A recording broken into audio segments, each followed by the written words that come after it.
για τον Αλεξανδρή και τον Ήβιτς. Στη γρήγορη κόντρα για τον Ολυμπιακό. Απέναντι φεύγει ο Γιωργάτος. Φεύγει ο Γιαννακόπουλος. Τους είδε πολύ ωραία ο Ήβιτς. Το σούτ του Γιαννακόπουλου από μακριά. Γκολ! Γκολ!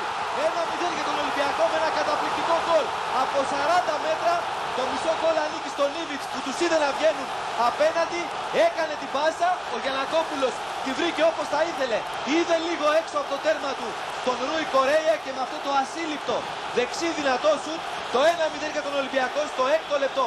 Ξαναβλέπετε την εκπληκτική παλιά του Ήβιτς, το κοντρόλ του Γιαννακόπουλου. Κοιτάξτε, με δύναμη ψιλοκρεμαστά με το δεξί, άπιαστο βολέ, έξω από το τέρμα του ο Ρούι Κορέια και ξανά.